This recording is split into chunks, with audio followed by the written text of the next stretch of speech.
仙海少羽他明明亲口说过，天下间没人配得上他的妹妹，可如今却又说要楚风娶他妹妹，这样的认可，对仙海仙儿与仙海姑苏来说，已不只是惊讶，而是惊吓。少羽兄，这个玩笑可莫要再开了。然而对仙海少羽的话，楚风却是笑着摇了摇头。楚风兄弟，我可是认真的，而并非玩笑。我觉得你配得上我妹妹，况且我那个妹妹对你也是心有所属，你们两个迟早是要在一起的，除非你不喜欢我妹妹。仙海少羽忽然双眼微眯起来，而他此话一出，仙海仙儿与仙海姑苏也是看向楚风，不喜欢仙海鱼儿，这天下间怕是还不存在这样的男子吧？毕竟不提天赋，不提身份，只是仙海鱼儿的容颜，就让天下间之男子无法抗拒。少羽兄，你我是兄弟，而小鱼儿在你心中是何地位？在我心中就是何地位。你拿她当妹妹，我也只是拿她当妹妹。楚风说道。听闻此话，仙海仙儿和仙海姑苏简直不敢相信自己的耳朵，楚风竟然真的不喜欢仙海鱼儿。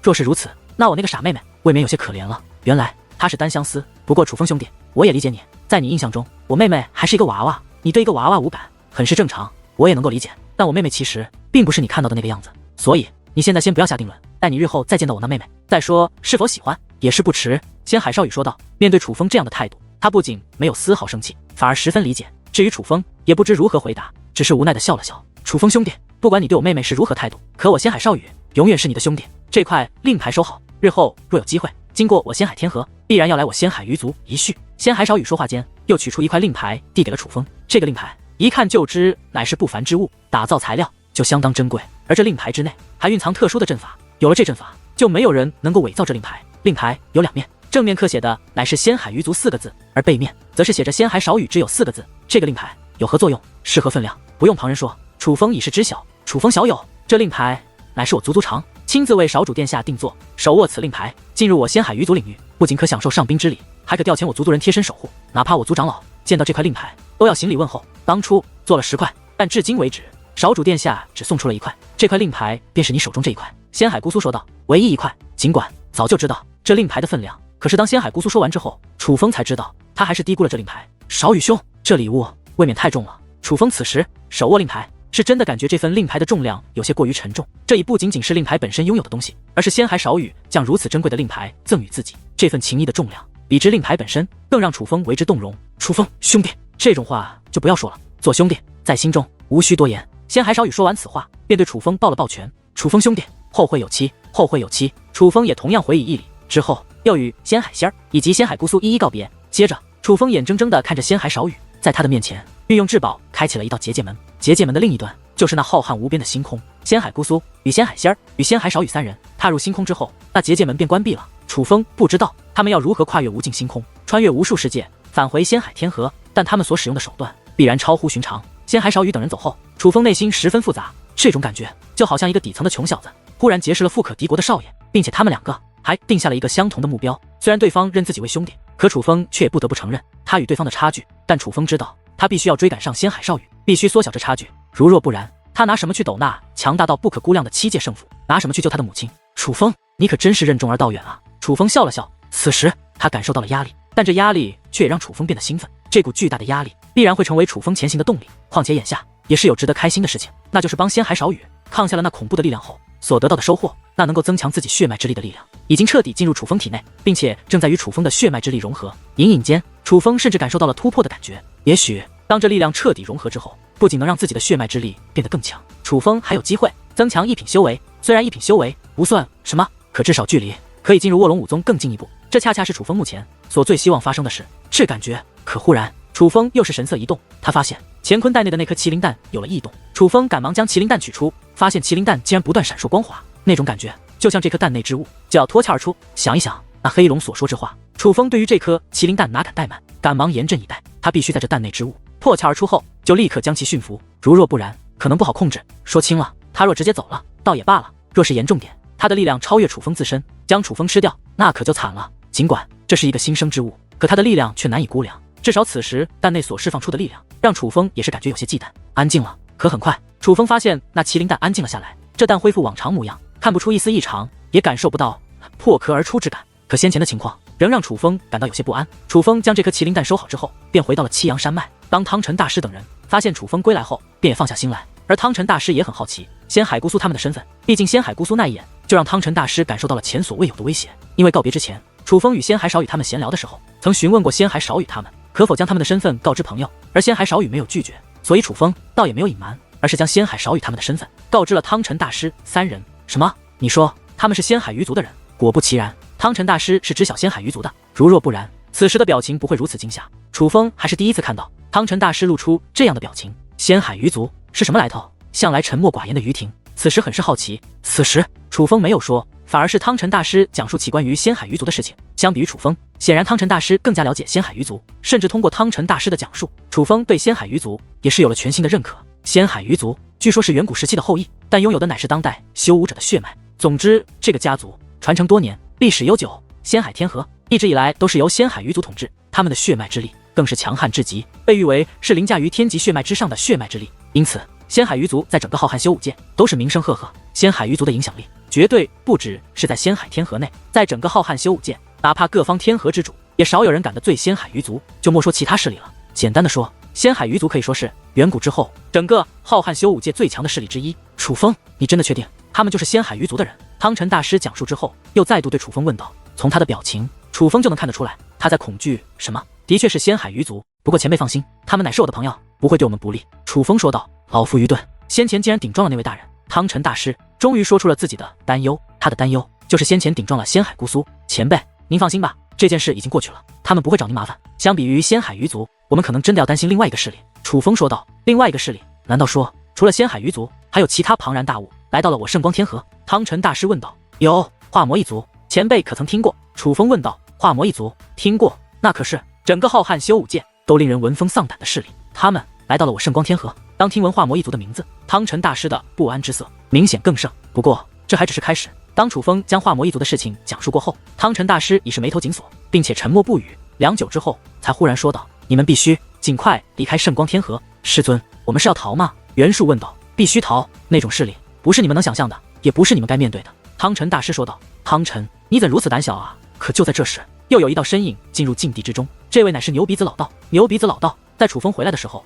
是不在的。据汤臣大师说，牛鼻子老道是不放心楚风，所以去找楚风了。不过看他此时的状态，似乎已经知道了事情的经过，说明他回到这禁地之中也是有一会了。牛鼻子，化魔一族是何势力？你应该有所耳闻，他们的行事风格本就很辣，就算在其他天河都敢滥杀无辜，到了我们圣光天河，没有势力能够与他们抗衡。他们会做出什么事，都是无法估算的。可能我们还没反应过来，这个世界都毁掉了，都是有可能的。汤臣大师说道。世界毁掉这4个字，莫说楚风和于婷，就连袁术的目光也是变得复杂。毁灭世界，那将是何等力量？修武者真的可以达到毁灭世界的力量吗？化魔一族是何势力？我自然清楚，不过他们已经离开了。牛鼻子老道说道。离开了？你是如何知道的？难道你见到了化魔一族的人？莫说汤臣大师，就连楚风等人看向牛鼻子老道，也是一脸的惊奇。就连楚风都未曾亲眼见过化魔一族的人，牛鼻子老道是如何知晓的？老夫走南闯北，交友广泛，朋友之中无法避免的也是有着了不起的家伙。刚好有一位朋友近期来到了圣光天河，是那位朋友告知我的，所以关于化魔一族，你们完全不必担心。牛鼻子老道一边抚摸胡须，一边洋洋得意地说道。所有人都沉浸在牛鼻子老道所说的话语之中，因此并没有人注意到，当牛鼻子老道说这番话的时候，还意味深长的看了楚风一眼。牛鼻子老道与汤臣大师乃是老关系，虽说汤臣大师对牛鼻子老道很是了解，但牛鼻子老道也的确有一些事是汤臣大师所不知晓的。平日里，牛鼻子老道爱开玩笑，不像是一个正经的人，可这种大事方面，他却从来不会开玩笑。所以汤臣大师很相信牛鼻子老道所说的。得知化魔一族已经离开，他也算是松了一口气。之后，牛鼻子老道帮汤臣大师处理了一些事情，事情处理之后，便带着楚风和于婷离开了。离开七阳山脉后，楚风便请牛鼻子老道去帮自己一个忙，去红衣圣地一趟。对于赵红被人掳走之事，楚风一直放在心上，用赵红威胁自己，让自己从今以后必须用真面目示人，不能再伪装面容，不得再使用假名。楚风越想越奇怪，到底是一个什么样的人，会提出这样一个奇怪的要求？甚至楚风无法确定此人到底是敌是友，所以想请牛鼻子老道帮忙，看看牛鼻子老道能不能在赵红被掳走的地方找到一些线索，能否发现这个掳走赵红之人究竟是何方神圣。而这途中，楚风也是对牛鼻子老道询问起自己一些好奇之事，比如三龙盘魂锁。那三龙盘魂锁乃是牛鼻子老道当初在一座遗迹内留下的至宝，当初龙小小等人请楚风帮忙破解的遗迹就是那座，只是虽然遗迹进去了，但却没有找到三龙盘魂锁，反而差点被洞察天师所害。事实上，若不是楚风及时赶到，龙小小和龙不生等人就真的要殒命于那遗迹之内，丧命于洞察天师的手中了。而楚风则是觉得三龙盘魂锁不是被别人捷足先登，而是被牛鼻子老道自己收走了。三龙盘魂锁的确在老夫这里，你问这个做什么？牛鼻子老道看着楚风说道。果不其然，楚风猜对了，那三龙盘魂锁果然是被牛鼻子老道收回了。而楚风也没有隐瞒，将龙小小等人的经历告知了牛鼻子老道。拿去吧。得知经过，牛鼻子老道直接取出一物丢给了楚风，那是一把锁，但此锁为古铜色，但却非常精致。锁内有能量，但是和能量则看不出来。锁身也是不大，只有拳头大小，可却有3条龙盘在上面。那龙明明是假的，可看上去却栩栩如生，就宛如下一刻他们就会活过来一般。一看就是不凡之物。3龙盘魂锁，唯有龙族血脉之人能开启，龙氏之人应该可以开启，其中的力量对龙族血脉有着一定帮助。所以你认识的那个龙氏小公主才想得到它。这东西对于我们而言，除了可以卖些钱财，其他方面倒是没有价值。既然那个龙氏的小公主帮过你，就拿这个去害人情吧。牛鼻子老道对楚风说道。这3龙盘魂锁的价值对于龙氏而言必然极高，可牛鼻子老道却如此轻易的给了楚风，从此也可看出他对楚风的舍得。多谢师尊。楚风很是高兴的施以一礼。楚风起初只是好奇问问，并没有想要得到这3龙盘魂锁，但是牛鼻子老道既然给他了，他倒也希望能将和3龙盘魂锁交给有用之人。先不说龙小小，毕竟龙道之其实也算龙氏族人，这3龙盘魂锁对龙道之而言应该也有大用处。师尊，弟子还有一件事想请师尊帮忙。楚风说话间将那颗麒麟蛋取了出来，这是从何处所得？看到这颗蛋，牛鼻子老道的目光也是变得炽热起来，而楚风也未隐瞒，不仅将得到这颗麒麟蛋的经过告知了牛鼻子，还将这颗麒麟蛋上发生的一些事情告知了牛鼻子，当然也告知了自己的担忧。楚风害怕这麒麟蛋内真的是一只神兽麒麟，害怕自己无法驾驭。按你所说，此蛋似乎就要孵化，的确有些棘手，让老夫想一想。有了，有一个地方也许可以抑制此物的力量，帮你控制住它。牛鼻子老道忽然说道。是哪里？楚风问道。龙氏祖地。牛鼻子老道说道。龙氏祖地。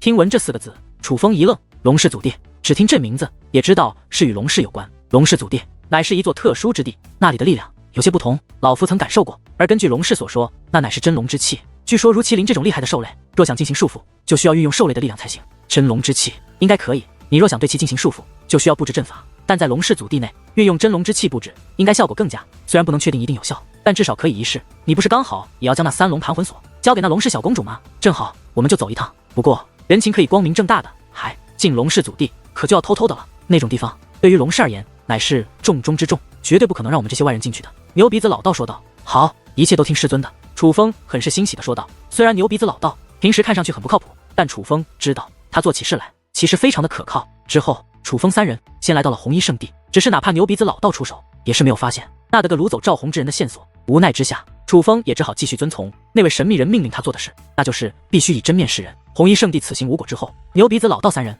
便前往了龙氏。龙氏身为如今圣光天河为数不多的几个上星域霸主，其实力极为强大，哪怕5尊境强者也是有着多位，想潜入龙氏可不是一件容易的事。所以为了以防意外发生，楚风和牛鼻子老道并未带着于婷，而是让于婷在龙氏外等候。他们师徒2人潜入其中。龙氏很大，并且守卫森严，外人若想不经过允许进入龙氏，堪比登天。但牛鼻子老道何许人也？他乃当今圣光天河最强界灵师之一，并且手段极多，毕竟连融合天赐神力这种事他都做得到。所以在他的带领下，不仅轻松进入龙氏之内，在高手如云的龙氏之中行走，更是如入无人之地，根本没有人能拦得住他们，同时也没有人能发现他们师徒2人。就这样，楚风与牛鼻子老道很是轻松的就来到了龙氏的禁地之中，且见到了那所谓的龙氏祖地。龙氏祖地在一座连绵山脉之中，若从高空向下俯视，便可惊愕地发现，那重重叠加的山脉之中，有一条山脉如同一条巨龙盘卧其中。但这可不是故意打造成的山脉，而是自然演化而成，这便是龙氏祖地。此地果然惊人。此时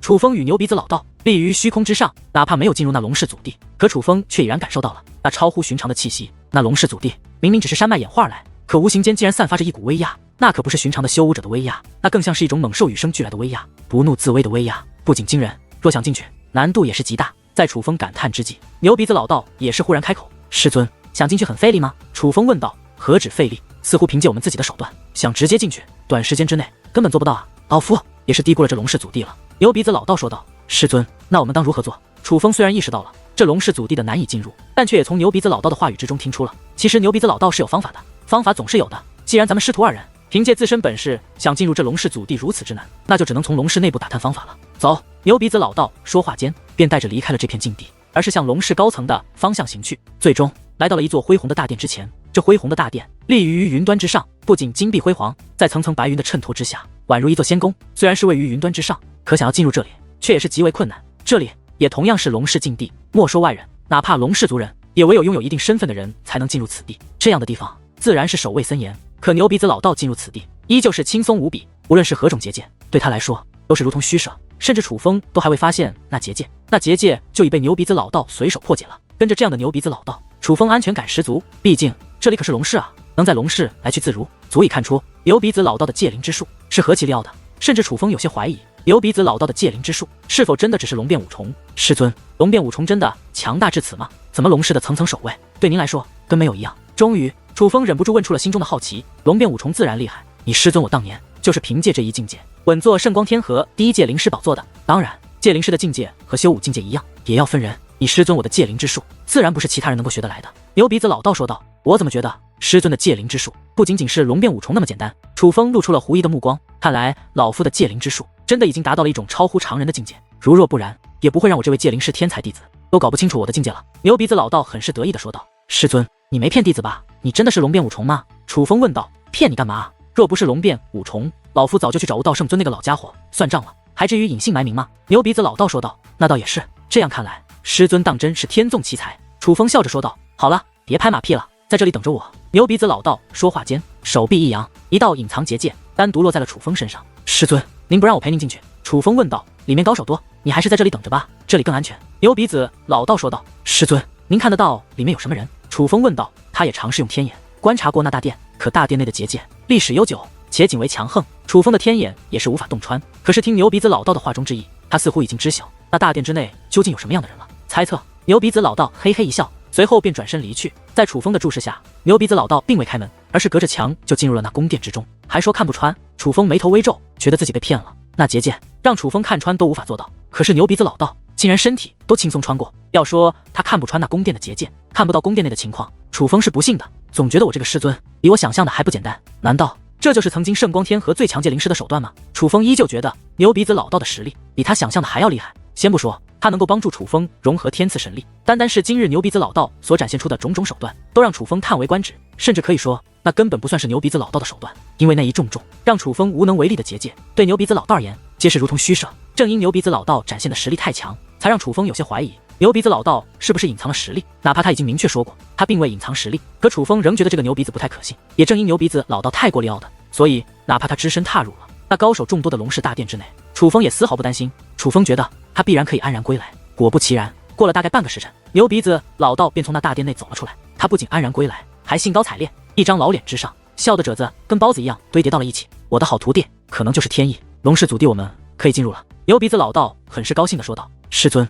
打探到进入的方法了？楚风问道。并没有。牛鼻子老道摇了摇头。师尊，那是？楚风感到好奇。我们要光明正大的进去，要龙氏族人带我们进去。牛鼻子老道说道。叫他们带我进去。师尊，怎么进去？楚风问道。牛鼻子老道并未直接回答，反而是故弄玄虚的笑了起来。师尊，就说吧。楚风迫不及待地追问道。而在楚风如此追问之下，牛鼻子老道才说道。可还记得我们进入此处前，龙氏领地外多地悬挂告示，请有名气的戒灵师到龙氏做客。记得。楚风对此印象颇深，因为那告示皆是悬挂没有多久，看样子似乎还挺急的样子。那个时候楚风就猜测龙氏可能是有事情要做，需要戒灵师的帮忙，并且很急，不然龙氏这种势力就算去请悟道圣尊那种级别的戒灵师，应该也是请得来的，没必要以如此方式悬赏戒灵师到龙氏之内。师尊，是龙氏之内有大事发生了？楚风问道。对，的确是有大事发生。牛鼻子老道说道。随后根据牛鼻子老道的讲述，楚风得知了大概的事情经过。龙氏之内，龙氏祖地之外，还有一个特别重要的地方，此地名为龙脉之源。龙脉之源是一个连龙氏都无法开启的地方，但据说龙脉之源内传承着极为强大的力量。龙氏之内世代流传着一个传说，若是有朝一日龙脉之源开启，龙氏实力必然突飞猛进，甚至有传闻龙氏初代族长将龙氏建立于此，就是因为那龙脉之源。而龙脉之源若是开启，龙氏实力必然突飞猛进的说法，据说也是龙氏初代族长说的。虽说自龙氏建立以来，龙脉之源从未开启过，可根据祖训，龙氏从始至终都未曾敢轻视过龙脉之源。一直以来，龙脉之源都是龙氏的重中之重，甚至对于龙脉之源的看守丝毫不弱于龙氏祖弟。而就在近些时日，龙脉之源终于有了反应。经过龙氏内界灵师高手的勘察，他们得出了一个结论，这可能是从初代族长至今为止龙脉之源最有可能开启的一次，但是必须强大的戒灵师才能开启，若是错过，日后很难再出现这种机会，并且这个机会可能稍纵即逝。这就是为何龙氏之外紧急招揽戒灵师的原因，因为时间紧迫，他们似乎没有时间去邀请强大的戒灵师前来帮忙。师尊，您是想帮忙破解那龙脉之源，然后条件就是让我们师徒二人进入龙氏祖地？楚风问道。不愧是我的好徒儿，就是聪明。牛鼻子老道说道。只是您不是说龙氏祖地对龙氏而言乃是重中之重，他们能愿意吗？楚风问道。他们不会放过这次机会的。相比于楚风，牛鼻子老道则是自信满满。随后，楚风和牛鼻子老道二人便来到了龙室之外，随便撕下了一张告示，就现出真身，来到了龙室大门之前。你们是什么人？也敢来我龙室？赶紧滚！然而，楚风和牛鼻子老道说明来意之后，不仅遭到了龙氏族人的阻拦，反而遭到了驱赶。你们龙氏族人待人就是如此态度吗？楚风凝声问道，态度也很是不好。若是自己遭到羞辱，楚风倒也能够忍受，可是牛鼻子老道如今乃是自己的师尊，楚风岂能容忍？而楚风这句话立刻引起了龙氏守卫的不满。本就不耐烦的他们，此时看向楚风的目光竟涌现出了杀意。你以为这里是什么地方？此地可是龙室，岂是你这等蝼蚁能够撒野的地方？那龙氏族人说话间便向楚风走来，虽然没有释放出威压，但谁都看得出来，他们是不准备善罢甘休的。此时，周围人群皆是露出了幸灾乐祸的目光，他们都在等待着楚风遭到龙氏族人的教训。住手！可就在这时，却忽然有一道声音响起。听到这个声音，那原本准备对楚风动手的龙氏族人顿时吓得身体一颤，顺声观望。楚风也是目光变化，那位说话的竟是一个熟人。此时不远处立着几道身影，其中一名青年男子楚风认识，他叫做龙南巡。这龙南巡算是龙小小的人，当初楚风见过。起初龙南巡对楚风充满敌意，但后来龙南巡与龙小小等人险些被洞察天师所杀，乃是楚风出手相救，所以关系倒是有所缓和。大胆！如今我族广招戒灵大师，你们怎能阻拦？龙南巡对那名龙氏护卫说道。南巡少爷，属下知错了。那名先前想要刁难楚风的龙氏护卫吓得赶忙跪下神来，而其他龙氏护卫也是目露恐惧与慌张。从这一点倒也能够看出，龙南巡在龙氏的地位应该也是并不一般的。龙南巡，这也不能怪他们。虽然如今我龙氏广招戒灵大师，可告示上写的也是清楚，要实力强劲的。这两个人明显就是来混奖赏的，难道不该拒之门外吗？可就在此时，又有一道声音响起，那同样是一名青年。这名青年长得就是一个小白脸的模样，不过那一脸的阴险，一看就不像是一个善类。他与龙南巡并肩而行，应该是一同归来，显然他的身份应该也不一般。南巡少爷，屏风少爷所说即是，其实并非属下狗眼看人低，而是属下也是按照指示办事。大人们给属下留下了名册，只有名册上的人才可以进入我龙室。那名跪在地上的龙氏护卫说道。这位乃是我的朋友，他的戒灵之术极为精湛，也许能够帮到我们。龙南巡说道。极为精湛？龙南巡，你什么时候连这种货色都认识了？那名叫做龙屏风的青年讽刺地说道。龙屏风，你可曾听闻一句话，人外有人，天外有天？龙南巡说道。几位大师，你们可认识这两位？那名叫做龙屏风的青年不以为然，反而看向身后的几位身穿戒灵长袍之人。龙少爷，我辈走南闯北，也参加过不少戒灵师的聚会，并非我辈狂妄。圣光天河内有名气的戒灵师，我们皆是见过，就连悟道圣尊、汤臣大师、罗陀大师、木之仙子、鬼脸天尊，我也见过，但这两位还真是从未见过。不知两位是摆在谁的门下？其中一位尖嘴猴腮的老头笑眯眯地对楚风和牛鼻子老道说道。恕老夫直言，与我说话，你们还不够资格。牛鼻子老道笑眯眯地说道。说话间不仅看了一眼那几位戒灵师，还看了一眼那叫做龙屏风的男子，这一眼可将那龙屏风气得不轻。你说什么？你敢说我与你不够说话资格？果不其然，那龙屏风顿时火冒三丈，指责牛鼻子老道问道。老夫今日来此，乃是帮你龙氏而来，可不是受你们刁难的。小友，老夫不管你是何身份，但奉劝你一句，老夫可不是什么伪君子，老夫向来有仇必报，所以与老夫说话客气一点，对你没有坏处。如若不然，话到此处，牛鼻子老道淡淡一笑，只是那抹笑容却是意味深长。大胆狂徒，竟敢到我龙氏撒野！来人，将他给我拿下！龙屏风怒声喝道。他们乃是我之好友，我看谁敢对他出手。与此同时，龙南巡也是怒喝一声，我龙屏风给你们撑腰，木木公主给你们撑腰，我看谁敢难为你们！龙屏风再度大喝一声。听闻此话，原本犹豫的龙氏护卫们则是有了决定，枪枪枪，一时之间全部拔出兵刃，便向牛鼻子老道走去。龙南巡身份的确特殊，但龙屏风的身份也很特殊，主要是他们两个都有人撑腰。龙屏风关系比较好的乃是木木公主，而龙南巡关系好的则是小小公主。这两位公主可都是龙氏族长的掌上明珠，前段时间这两位公主的母亲斗得死去活来，早就是龙氏内人尽皆知之事。不过现在胜负已分，赢的乃是木木公主与她的母亲。现在不仅小小公主的母亲失宠，小小公主同样失宠，而身为小小公主和木木公主狗腿子的龙南巡和龙屏风，他们应该听谁的？自然不用过多考虑，我看谁敢动他们。龙南巡来到楚风身前，竟将威压释放而出，想保护楚风和牛鼻子老道一并拿下。龙屏风说道。遵命。而龙屏风此话一落，那些龙氏护卫竟真的向龙南巡冲了过来。住手！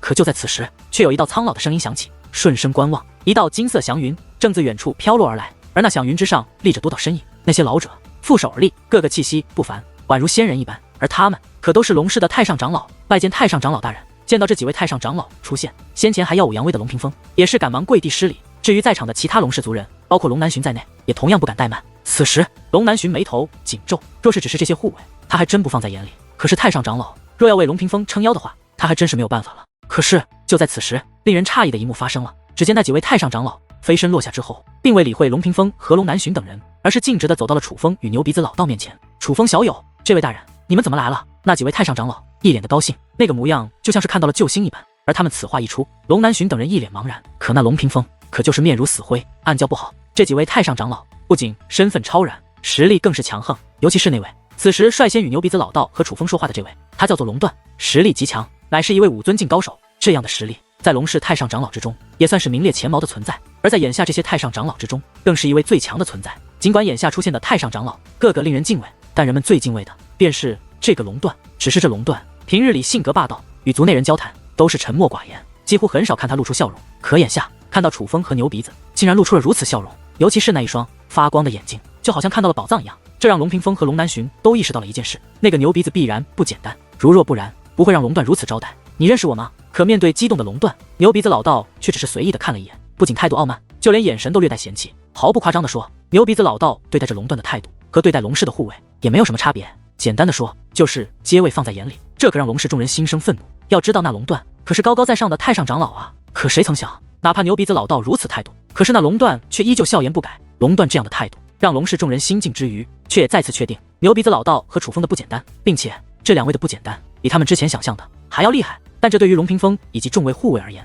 可就不是什么好消息了。虽然他们都没有说话，但那颤抖的身体也能彰显他们此时的恐惧。这位大人，老夫名为龙断，乃是龙氏的太上长老，您可能没见过我，但是我的确见过您。老夫虽主攻修武，但其实也是一位戒灵师，虽然戒灵之术并不精湛，但老夫对戒灵之术始终非常向往。其实远古灵域开启的时候，老夫也曾到场，只因圣光天河内有规定，不允许修武者插手那远古灵域，为了避免不必要麻烦，老夫并未现身，而是躲在远处观察。因此远古灵域内发生的事情，老夫都是亲眼看到。而大人您和您这位弟子的手段，老夫更是看得清清楚楚，叹为观止。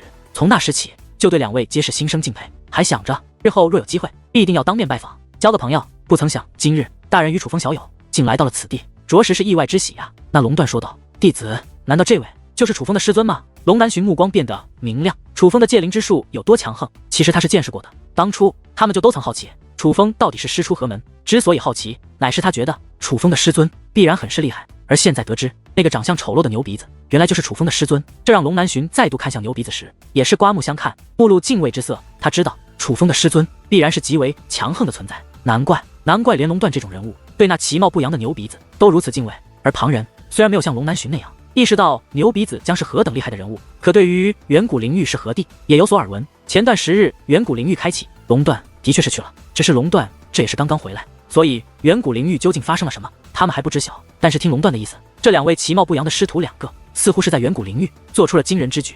原来是这样啊。牛鼻子老道点了点头，态度倒也稍微缓和，至少他开始用正眼去看那龙断了。大人还不知要如何称呼您？龙断问道。叫我牛鼻子就可以了。牛鼻子老道说道。这好像不大妥当吧？在龙断看来，这可不像是一个敬称。事实上当初牛鼻子老道这个名字响彻在祖武星域的时候也不是什么好的称呼，毕竟那个时候牛鼻子老道虽然戒灵之术也是得到了认可，可人们却觉得他太爱说大话，很不靠谱，这才给他起了这样一个称号，多多少少是有着几分讽刺意味的。有何不妥？大家都这样叫我，让你叫什么你就叫什么便是。牛鼻子老道有些不耐烦地说道。好，那我就称您为牛大人吧。龙断说道。其实遇到戒灵大师，以龙断这种身份称大师已是尊称，可他却一直称牛鼻子老道为大人，这就可以看出他对牛鼻子格外的尊敬。当然他如此尊重牛鼻子老道也是有所原因的。虽然刚刚从远古灵域回到龙氏族中，但身为太上长老的他已经第一时间知道了龙脉之源异动之事。他很清楚，现在如果有人能帮他龙氏开启龙脉之源，那么就一定是牛鼻子老道。正因如此，他才收起了所有傲慢，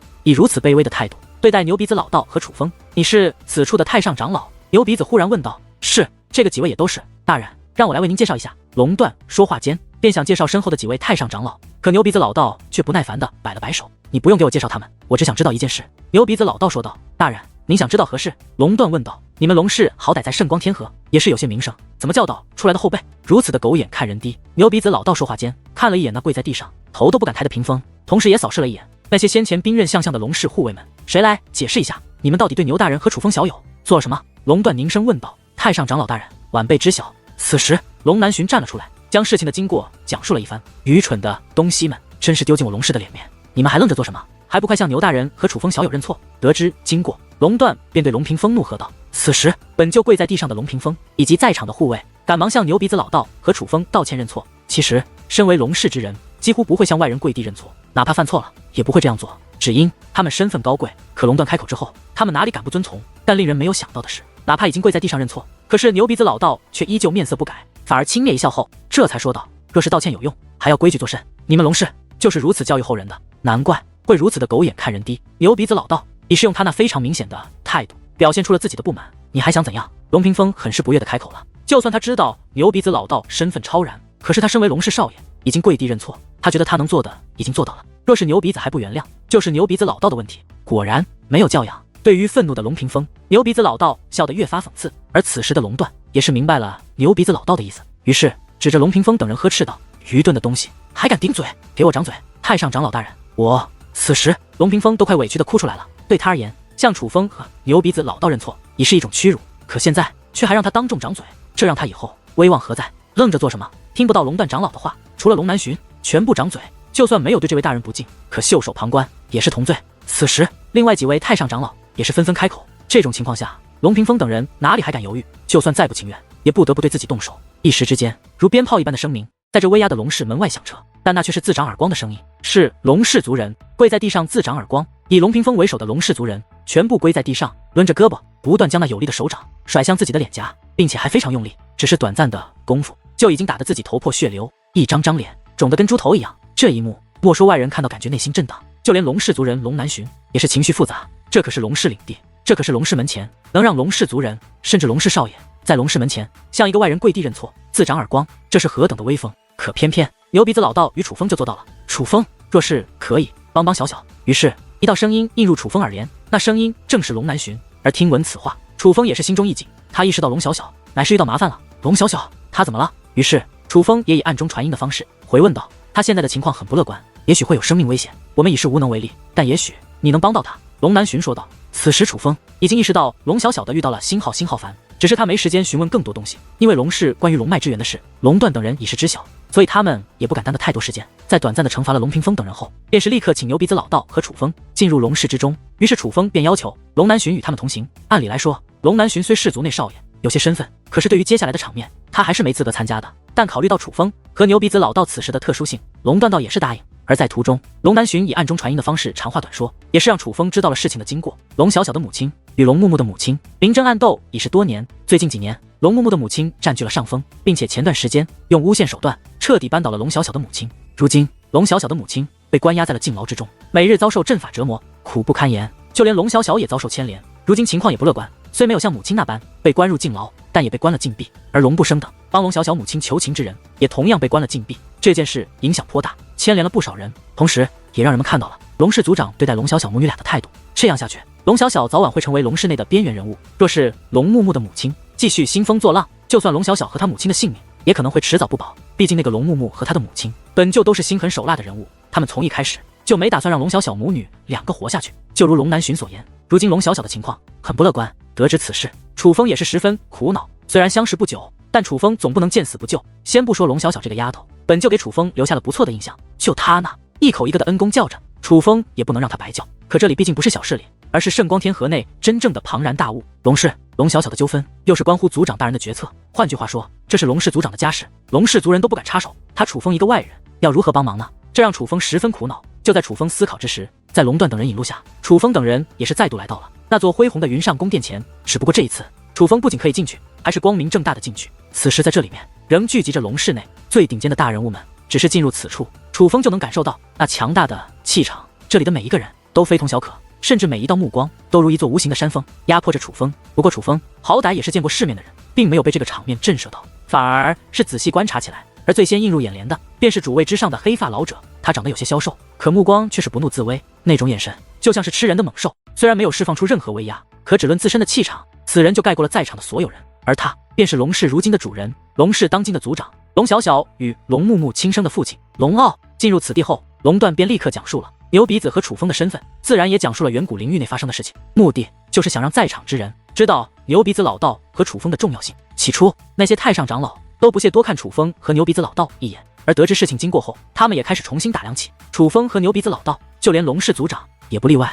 随后龙氏族长以及众位太上长老更是亲自引路，将楚风和牛鼻子老道带到了那龙脉之源。龙脉之源相比于龙氏祖地有所不同，龙氏祖地位于群山之中，就像是一条巨龙卧在群山之中，而龙脉之源则则是一座荒漠之中。荒漠之中风力极强，乃是狂沙乱舞之地。按理来说，这种荒漠不该有其他存在，就算有，也会被这狂暴的风沙所摧毁。可偏偏在这荒漠中心，却有着一座山峰。山峰笔直而立，看似如黄土铸成，可却是坚不可摧，任凭漫天狂沙不断席卷而过，它也是毫发未损。再看耐形态，就像是一根巨大的骨头倒插在这荒漠之中，较为奇特。并且眼下这座奇特的山峰更是闪烁起微微光华，更是将本就不凡的山峰衬托得更加神奇。而这里便是龙氏的龙脉之源。相传龙氏就是因塔才将龙氏建造于此，相传若是此地开启，便可让龙氏族人实力大涨。只是如何开启此地，却是一个难题。此时楚风立于黄沙之中，站在此处之前，虽身躯尽显渺小，可却在运用天眼观察，虽看不穿此物究竟如何开启，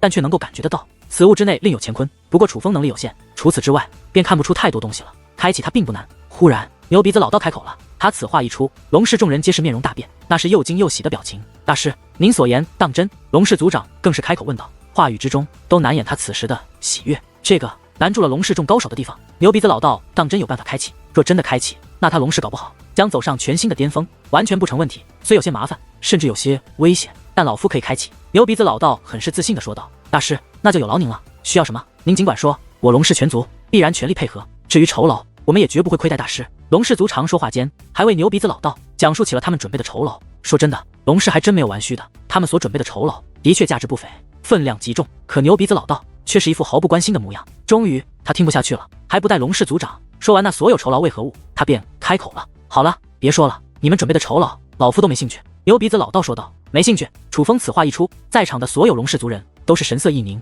毕竟他们准备的酬劳已是价值不菲，尤其对界灵师而言，那可都是至宝中的至宝，正常的界灵师都无法抗拒这样的酬劳。但眼前这位竟然说没有兴趣。大师，那您想要什么？只要您说，我们都可以为您去准备。龙氏族长说道。不用准备了，只要让我们师徒二人进入你们龙氏祖地一趟就可以了。牛鼻子老道说道。进入龙氏祖地。牛鼻子老道此话一出，龙氏众人的脸色变得阴沉起来。龙氏祖地乃是龙氏的重中之重，是绝对不能让外人进入的。大师，可否换个要求？那龙氏祖地除我龙氏之人外，不可外人进入，这乃是老祖宗定下的规矩，并不是我们不想大师进入。此时龙氏族长没有说话，倒是龙断开口解释了起来。据我所知，似乎有除了你龙氏之外的人进入过龙氏祖地。怎么，别人可以，我们师徒二人就不行？是我们师徒二人不够资格吗？牛鼻子老道冷笑着说道。不可能，大师，这绝对不可能，这乃是谣言，您是被人骗了呀。您告诉我，这谣言您是从何听说？此等谣言绝对不可乱传，必要讨个公道，给大师一个说法。龙断虽没有开口，但是在场的其他几位太上长老却很是愤怒的开口了。那个模样不仅否认了牛鼻子老道所说之事，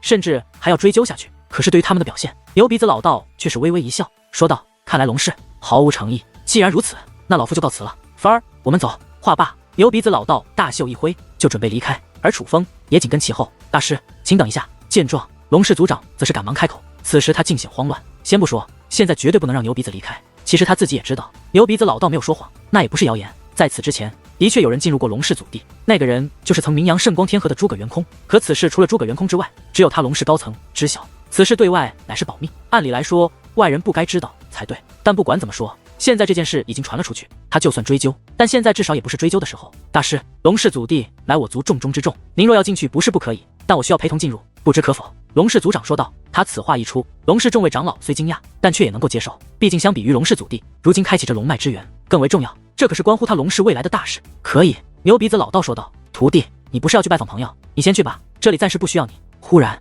牛鼻子老道对楚风说道。听闻牛鼻子老道此话，楚风有些惊讶。呀，什么啊？那个叫龙小小的不是你的朋友？他不是救过你的命，你来这里不就是为了感谢他吗？牛鼻子老道再度说道。是。楚风点了点头。楚风现在正愁着该如何帮助龙小小，可是这个时候牛鼻子老道却忽然开口了。虽然牛鼻子老道本不应该知道龙小小遇到的麻烦，可是楚风总感觉牛鼻子老道这番话像是在帮他。难道牛鼻子老道听到了龙南巡对楚风的暗中传音？小小他与这位小友早就相识。此时龙氏族长也是忽然问道，并且看他的表情也能看出此时他的情绪也是颇为复杂的，毕竟如今龙小小母女俩在龙氏族内的情况可并不好，并且这一切还都是拜他所赐。若是此事传入牛鼻子和楚风耳中，显然对他的印象将大打折扣。当然身为龙氏族长的他自然不会在意牛鼻子老道和楚风对他的看法，可眼下乃是特殊情况，他不得不去在乎牛鼻子老道和楚风对他的看法，因为他们二人的看法很可能会影响他龙氏的未来。可还不待楚风回答，牛鼻子老道便率先开口了。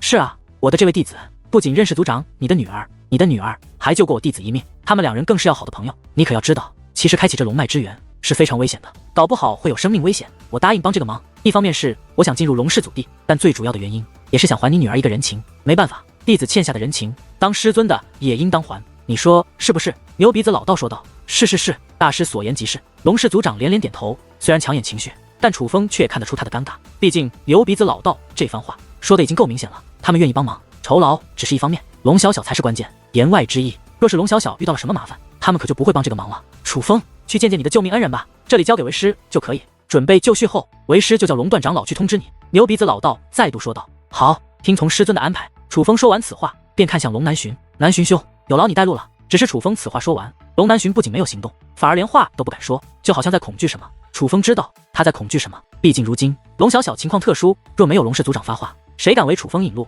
楚风小友，你听我说。就在此时，忽然有一位太上长老开口了。他这一开口，可不仅仅是想为龙氏族长解围，必然也是想方设法阻止楚风去见龙小小。而他也是刚刚开口，牛鼻子老道便也随之开口，要说什么？我可是听闻小小公主就在龙氏之内，她也没有闭关，这个消息千真万确，如若不然，我们师徒二人就不会来了。此话说完，牛鼻子老道又看向龙氏族长，族长大人，该不会见一见您的女儿也如此之难吧？牛鼻子老道此话一出，楚风便不由感叹自己这位师尊的厉害。他这番话完全是不给龙氏众人编造谎言的机会，就算编造也没用，因为牛鼻子必然不信。现在牛鼻子老道将开启龙脉之源这个龙氏命门捏在手里，龙氏哪敢违抗于他？当牛鼻子老道这番话说出来的时候，楚风就知道他必然是可以见到龙小小了，哪怕龙氏族长再不愿意，他也可以见到。当然没问题，南巡你就为楚风小友引路吧。果不其然，龙氏族长妥协了。之后龙南巡便为楚风引路，他们二人离开此地后，便直奔龙小小所在的地方而去。只不过途中，龙南巡却忽然停下。当楚风回头之时，竟发现龙南巡半跪在地上，弯腰低头，对楚风施以大礼。你这是做什么？楚风问道。楚风兄弟，之前是我有眼不识泰山，对你多有得罪，还望你不要怪罪。龙南巡说道。还以为怎么了，原来就这点小事。放心，我楚风没有那么小肚鸡肠，此事我并未放在心上。楚风说话间，还主动走上前去，亲自将龙南巡搀扶了起来。见楚风如此，龙南巡也是立刻起身，再度为楚风引路。楚风兄弟，您这师尊有点厉害啊。龙南巡说道。怎么讲？楚风问道。那可是我龙氏族长和诸位太上长老，在那种场合下，您师尊不仅面不改色，并且还把控全场，连我龙氏的族长大人都不敢违背您师尊的意愿，这等魄力和手段，寻常的大人物都做不到，也难怪他会教导出如你这样的弟子。果然，唯有名师才会出高徒。龙南巡说道。我这位师尊确实厉害。楚风不可置否地点了点头。有楚风兄弟和你师尊帮忙，小小他们母女俩也许有救了。龙南巡感叹道。对于龙南巡的感叹，楚风也很赞同。经过刚刚一幕，楚风烦恼的事情其实已经得到了解决，只要顺利见到龙小小，楚风就可以顺理成章的知道龙小小的困境，然后再很是愤怒地告知自己的师尊牛鼻子。其师尊自然就会刁难龙氏族长。龙氏族长碍于如今需要楚风和牛鼻子老道帮忙，自然而然也会从宽处理这件事。就算不能彻底解决龙小小和龙木木的恩怨，但至少可以让他们母女俩不再有生命危险。而楚风不知道的是，当楚风和龙南巡向龙小小住处赶往的同时，牛鼻子老道已经从那龙脉之源洞察到了一些东西。族长大人，你们族内可有修武强横又精通戒灵之术的女小辈？一番观察后，牛鼻子老道起身问道。有，不知大师有何指点？龙氏族长问道。等一下，老夫可以从外开启一道裂缝，但老夫只能开启，若要进入其中，还需有小辈进入。进入其中的小辈，我的弟子楚风自然是不二人选。待他进入后，我们师徒二人联手，便可将这龙脉之源开启。不过根据老夫观察，这里面似乎蕴藏着机遇，若是让小辈进入，也许能得到一些好处。不过里面的阵法讲求阴阳调和，所以进入小辈的话，一男一女是最好的。所以我才问龙氏族长，若从龙氏族内选出一个女性小辈，可否有人选？